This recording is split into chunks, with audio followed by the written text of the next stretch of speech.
خاتوو چرا خوشکە چرا لە هەورامانی خۆشەویستەوە با فەرمێ. ئەلۆ ئەم کاتەوە باش ئەم کاتت باشتر دەڵێگیان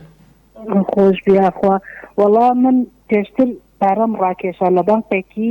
ئیسلامی ڕام کێشاوە ئایا حەڵاڵە یا حرامە؟ ینی تۆ محتاجەکەت چی بوو؟ ینی ئەوەندە ضرور بووی ناچاریەکە ضرور بوو ئینجا لای سێ کەس پارەیان نامێ بۆ خانووکردین بۆ خانوو بوو خانوم دروستە کرد پارەم زۆر پێویست بوو. لە خاتوو چراوە یەکەم پەیوەندی دەست پێ دەکەم لە هەورامانی ئازیز و هەورامی خۆشەویستەکانەوە فەرمووی پارەی بانقمان ڕاکێشاوە بۆ ضرورەتی خانوو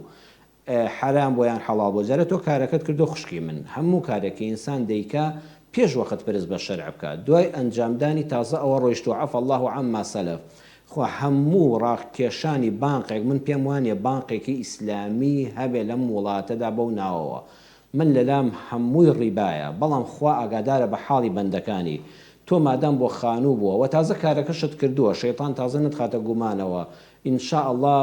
نێت بێنە لە بینی خۆت و خوادا بڵێ یا ڕەبی خوای پەروەردگارە ئەم جارە سەرفرازمانکەی بەڕێک و پێچی لە مەوعیدی خۆیدا ئێمە ئەم بانقەمان لە کۆڵ بێتەوە یا ڕەبی خوای جارشکە پەنا بۆ بانق و بۆ ڕیبا و ئەوانە نابم ئەلحەمدولیلا لە ماڵی خۆمانە ئیسراحەت بین لە خانووەکەمانە ئاسوودە بین و تیا دانیشین لەبەرەوە هیچ کەسێ بە پارە لە بانق وانە بە ناوی ئیسلامیەوە ڕانەکێشێ